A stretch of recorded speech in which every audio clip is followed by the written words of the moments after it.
Hello बच्चों, आज के इस वीडियो में हम पढ़ने वाले हैं 11th की इकोनॉमिक्स का एक बहुत important concept production possibility curve, जो आपके central problems of an economy यानी कि इकोनॉमिक्स का चैप्टर नंबर 2 में कवर होता है। That is very important concept. What is production possibility curve. बच्चों, जैसा कि हमने लास्ट चैप्टर में पढ़ा हुआ है कि human wants are unlimited and resources are also scarce and have the alternative uses।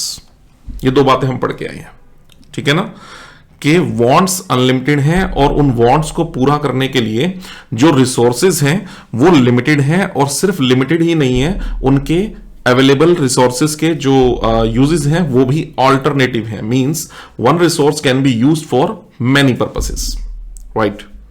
So we have to make some important decision, ठीक है, और उस डिसीजन के चलते ही बच्चों हमारा कॉन्सेप्ट क्रिएट होता है प्रोडक्शन पॉसिबिलिटी कर्व, ठीक है। आइए जरा सीखते हैं क्या है ये कर्व। बच्चों, डेफिनेशन तो हम बाद में पढ़ेंगे, पहले जरा मैं इसका लॉजिक बताऊं आपको कि ये कर्व क्यों बनाया जाता है, ठीक है, और कैसे ये क्रिएट होता है। तो आइए जरा एक एग्जांपल से बात को समझते हैं। बच्चों, सपोज मैं आपसे बोलता हूं कि there is a producer, drawing थोड़ी एडजस्ट कर लेना बच्चों, ठीक है, ड्राइंग मेरी ऐसी ही है तो कोई बात नहीं, कॉन्सेप्ट पे ध्यान दें। देयर इज ए प्रोड्यूसर, ये लो बन गया टूटा फूटा, ये लो, देयर इज ए प्रोड्यूसर, इसका नाम रख दिया बच्चों मैंने धनीराम, ये लो सर, धनीराम, धन बहुत है, Dhaniram. And he has a factory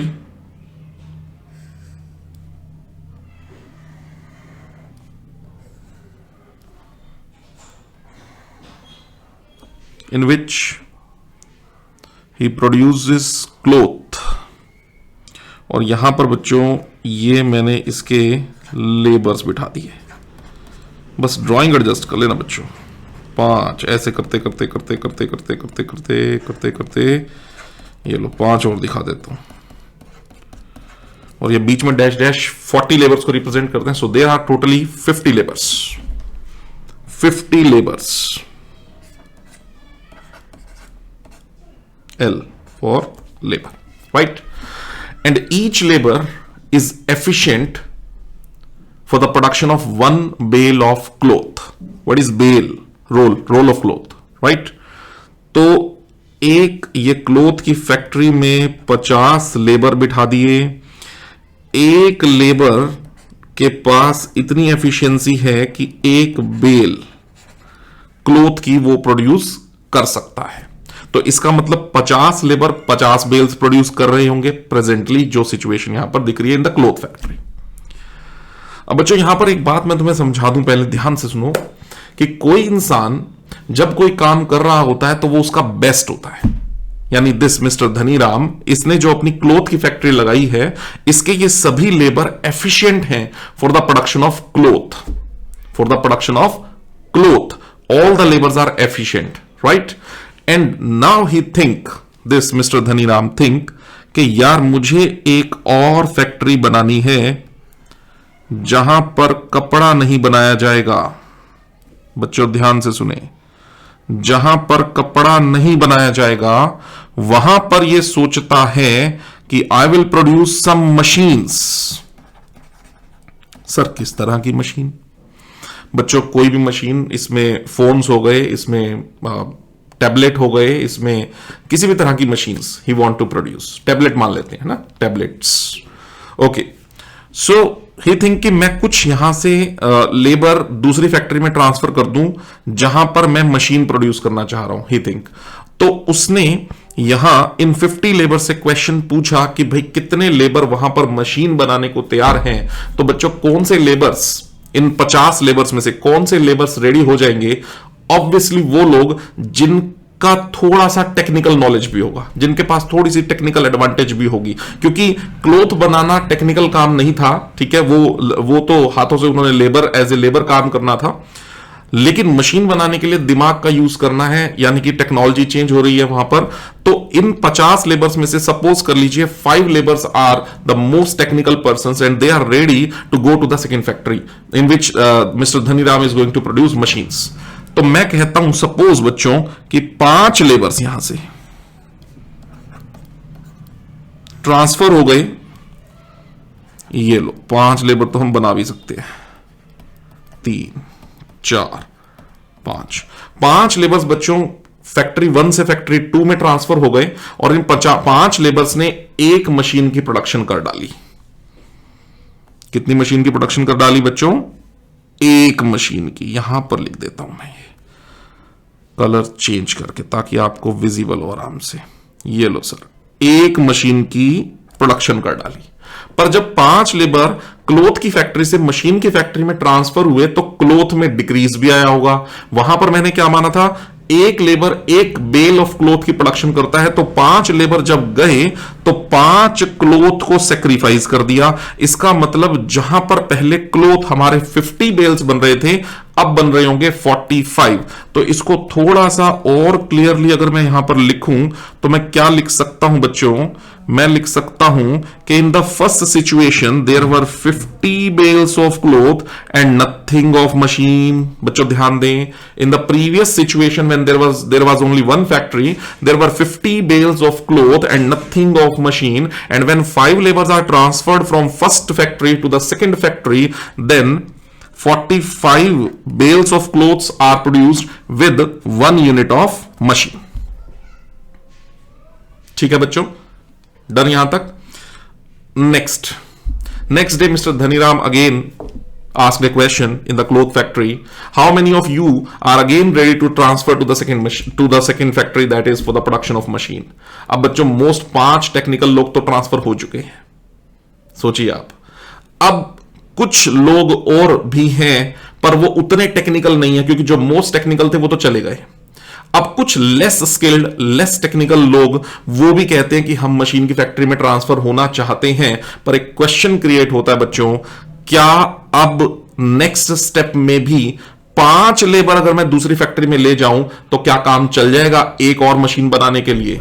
the answer is no sir, क्योंकि आप उनको उनके बेस्ट यूज से यानी कि क्लोथ की फैक्ट्री से उनको उनके सेकंड बेस्ट यानी कि मशीन की फैक्ट्री में ट्रांसफर कर रहे हो, तो उनकी एफिशिएंसी सफर करेगी वहां पर, समझ रहे हो? और मोस्ट टेक्निकल तो आप पहले ही लेके जा चुके हो। अब 5 लोग एक मशीन बनाने के लिए एबल नहीं होंगे, अब आपको 5 से ज्यादा लोग ट्रांसफर करने पड़ेंगे ताकि आप वहां पर एक मशीन बना पाओ। Is that okay? तो मैं ऐसा मान के चलता हूं कि अब जो लोग चाहिए वो ट्रांसफर करने पड़ेंगे दूसरी फैक्ट्री में बच्चों 10 लोग। और अगर 10 लोग मैंने ट्रांसफर कर दिए तो क्लोथ की जो प्रोडक्टिविटी है वो 10 बेल सफर करेगी, यानी कि 35 bale of cloth would be produced with 1 additional unit of machine, यानी कि 2 यूनिट्स ऑफ मशीन। बहुत बढ़िया, ऐसा ही होगा, ऐसा ही होगा। Next day mister Dhaniram again asked a question, कितने लोग और ट्रांसफर होना चाहते हैं?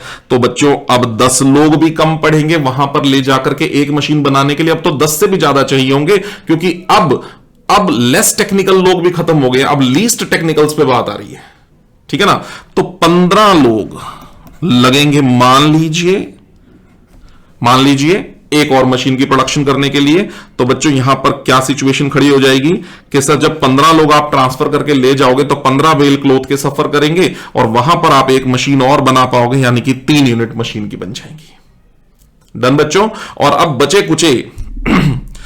कुचे 20 लोग बचे हैं, क्योंकि आप कितने लोग ट्रांसफर करके ले गए हो? 15, 10, 25 और 5 30 लोग आप ट्रांसफर करके ले गए हो। अब क्लोथ की फैक्ट्री में 20 लोग बचे हैं। अगर ये 20 लोग भी ट्रांसफर कर दिए जाएं तो जाकर के एक और मशीन बन सकती है, यानी कि यहां पर बच्चों क्लोथ की फैक्ट्री का ताला ही लगा दिया जाए और यहां पर ये बचे खुचे 20 लोग भी यहां पर ट्रांसफर कर दिए अगर जाएं, तो इसका मतलब एक additional unit of machine, that is 4 unit of machine could be produced. ठीक है बच्चों, बात समझ में आ रही है? यहां पर एक इस स्टोरी में ना बच्चों एक इकोनॉमिक्स का बहुत इंपॉर्टेंट कॉन्सेप्ट मैंने आपको क्लियर किया है, जिसके अभी थोड़े से टेक्निकल वर्ड्स में मैं उसको कन्वर्ट कर दूंगा, जिससे आपको बात समझ में आएगी। इतनी बात आपको क्लियर हो गई है कि cloth was most efficient product, ठीक है, जिसके लिए सारे लेबर एफिशिएंट थे। तो इनको इनके बेस्ट यूज से जब सेकंड बेस्ट यूज की तरफ ट्रांसफर किया जा रहा है तो इनकी एफिशिएंसी डिक्रीज हो रही है। इकोनॉमिक्स में इसको बोलते हैं कि आप मशीन हर बार कितनी ऐड ऑन करते जा रहे हो, 1। That is marginal concept introduce हो जाएगा यहां पर, ठीक है ना। 1 for the production of 1 additional unit of machine you are going to sacrifice every time more and more units of cloth. That means for the production of machine, that is marginal opportunity cost. पहले क्या थी, अगर मुझे एक machine produce करना है तो मुझे पहले 5 क्लोथ सेक्रीफाइस करना पड़ा। उसके बाद में फिर सिचुएशन क्या हो गई, अगर मुझे एक मशीन प्रोड्यूस करना है तो मुझे 10 क्लोथ सेक्रीफाइस करना पड़ा,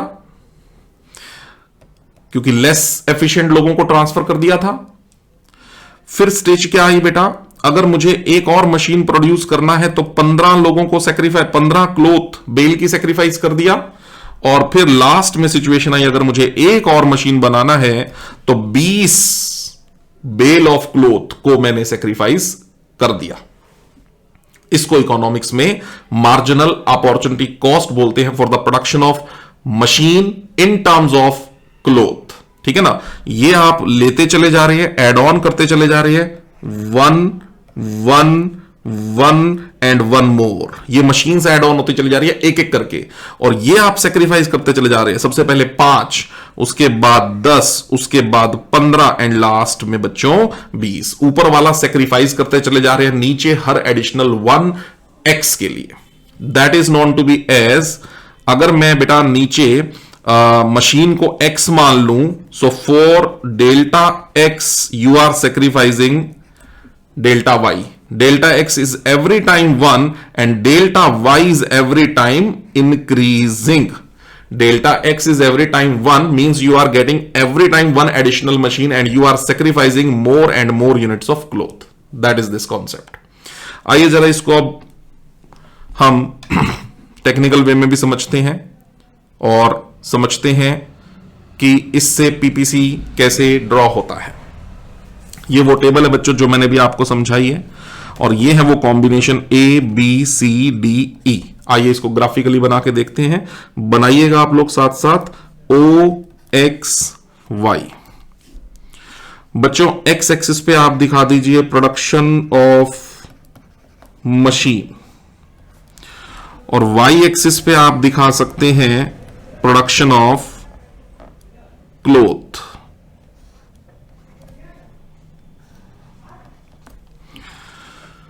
मशीन आपकी 4 तक है तो 1 1 का ही गैप लेना चाहिए बच्चों। यहां पर 1 2 3 ये गैप इक्वल आए, 1 2 3 4।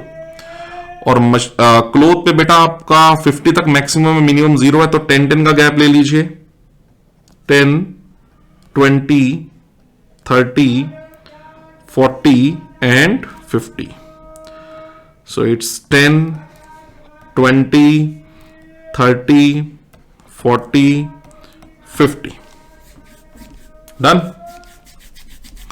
कॉम्बिनेशन ये कहता है 50 यूनिट क्लोथ की बना लीजिए। जब 0 मशीन होगी तो बच्चों मैं यहां पर जरा आपको दिखा दूं कि पहला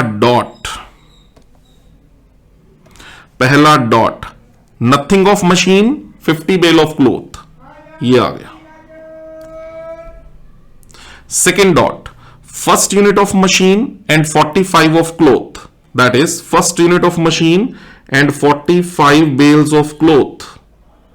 This is your combination. This is combination A.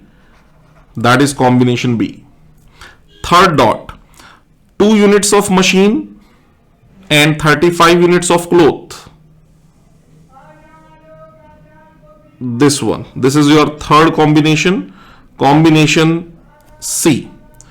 Combination D 3 units of machine and 20 of this one, 20 यहां से और 3 यहां से, ये आ गया सी डी। और लास्ट वन बच्चों ई, ई क्या है, nothing of cloth, okay 0 and all the 4 of machine, this is your the combination E. और बच्चों ध्यान दें, इन पांचों कॉम्बिनेशंस को अगर हम ज्वाइन कर दें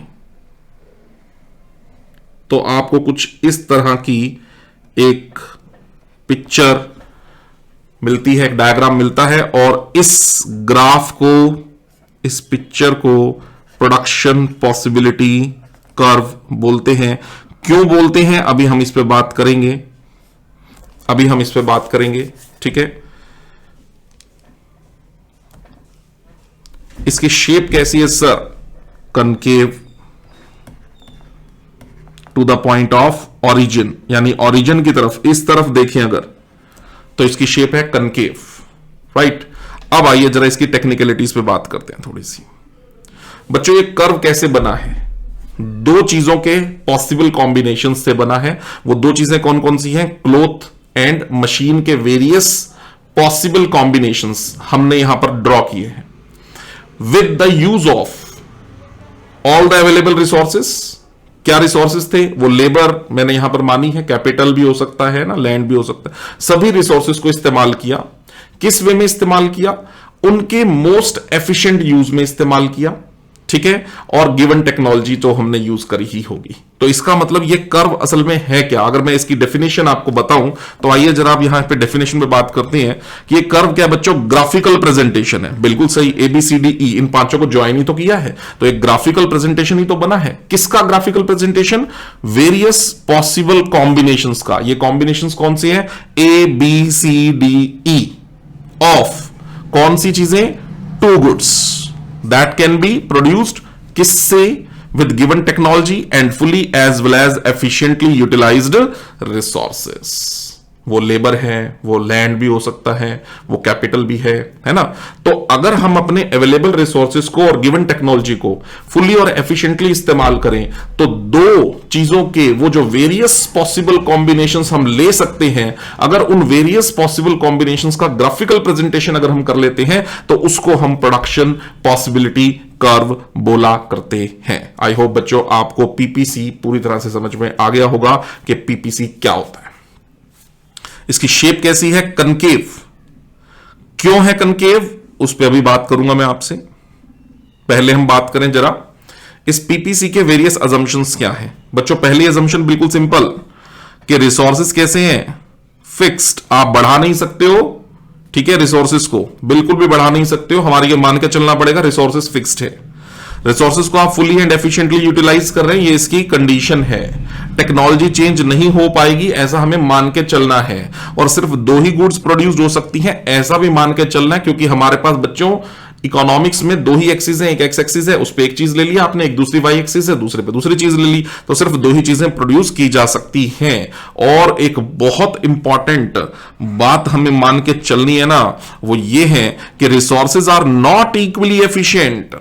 रिसोर्सेज इक्वली एफिशिएंट नहीं है बच्चों। अगर रिसोर्सेज इक्वली एफिशिएंट हो जाते तो फिर तो ये हो जाता ना यहां पर कि भाई वो क्लोथ बना रहे हैं और मशीन बना रहे हैं, इस बात से कोई फर्क नहीं पड़ता, इस बात से कोई फर्क नहीं पड़ता। लेकिन फर्क तो पड़ा है ना। मैंने जब यहां से क्लोथ की फैक्ट्री से, आइए जरा इधर बात करते हैं, मैंने जब क्लोथ की फैक्ट्री से मशीन की फैक्ट्री में लेबर्स को ट्रांसफर किया तो उनकी एफिशिएंसी तो मैंने घटा दी।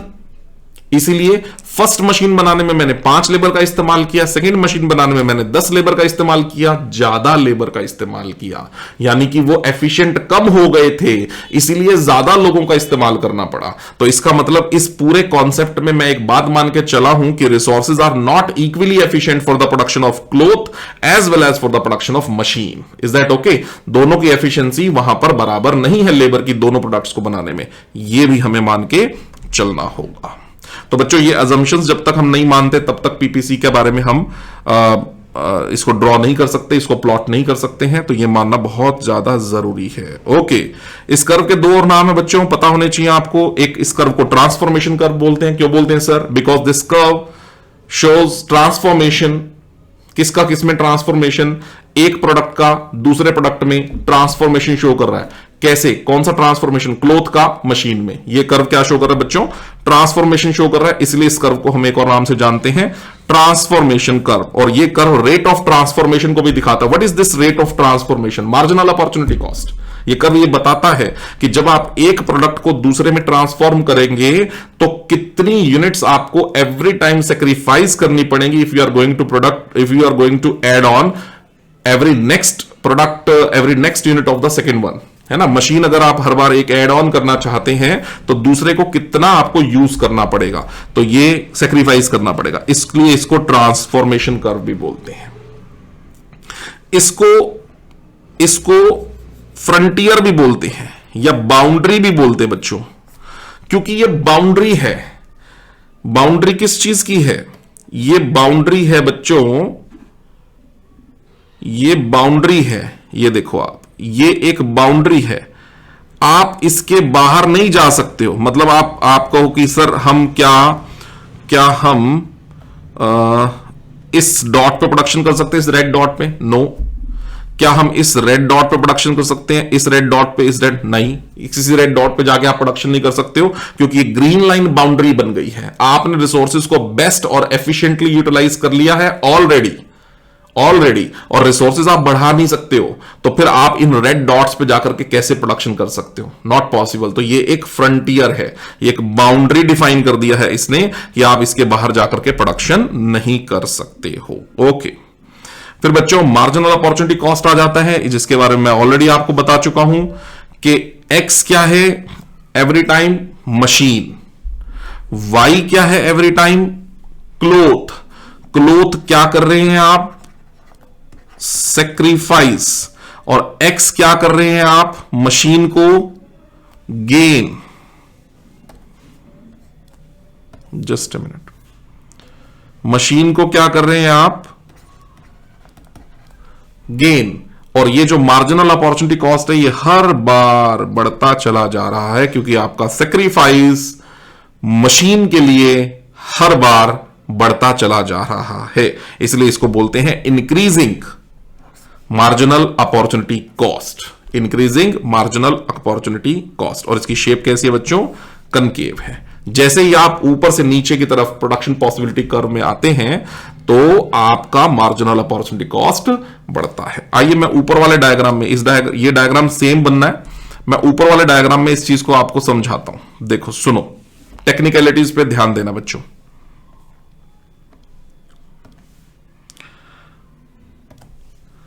जब हम ए से बी गए तो ये आपका गेन है डेल्टा एक्स से 1, और ये आपका सेक्रीफाइस है 5 डेल्टा वाई। डन। जब आप बी से सी गए तो ये फिर से आपका वही गेन है 1, लेकिन अब की बार सेक्रीफाइस 10 यूनिट्स का हो चुका है। सो बी से सी एमओसी बढ़ चुकी है। जब आप सी से डी गए तो भी आपका गेन वही है 1 मशीन का, लेकिन सेक्रीफाइस 15 है इन टर्म्स ऑफ क्लोथ। और जब आप डी से ई गए तो भी बच्चों आपका गेन है 1, लेकिन आपका सेक्रीफाइस है 20। इसको बोलते हैं मार्जिनल अपॉर्चुनिटी कॉस्ट लगातार बढ़ती चली जा रही है। इसीलिए ही तो इसकी शेप कैसी आ रही है, कनकेव। तो इसके कनकेव होने का रीजन ही क्या है, मार्जिनल अपॉर्चुनिटी कॉस्ट का रेगुलर बढ़ जाना। जब आप ऊपर से नीचे की तरफ आ रहे हैं अलोंग द पीपीसी तो marginal opportunity cost regularly increase हो रही है। यही रीजन है इसके कनकेव होने का। और मार्जिनल अपॉर्चुनिटी कॉस्ट इंक्रीज क्यों हो रही है, कोई आपसे ये पूछ ले भाई एमओसी क्यों इंक्रीज हो रही है, तो आपका जवाब होना चाहिए सर रिसोर्सेज यूज स्पेसिफिक होते हैं। जब आप क्लोथ बनाने वालों से मशीन बनाने की डिमांड करेंगे तो सर उनकी एफिशिएंसी तो सफर करेगी ना, हर बार वो तो बेचारे कॉम्प्रोमाइज करेंगे ही ना, हर बार ज्यादा लेबर लगेगी ना एक एडिशनल मशीन बनाने के लिए। इसी को बोलते हैं एमओसी बढ़ेगी, और एमओसी बढ़ेगी तो शेप कनकेव आएगी ही आएगी। ये दो बातें बच्चों नीचे भी मैंने एक्सप्लेन करी है, आइए जरा मैं समझाता हूं। फीचर्स क्या है पीपीसी के? डाउनवर्ड आता है सर, लेफ्ट टू राइट, ऊपर से नीचे, लेफ्ट टू राइट।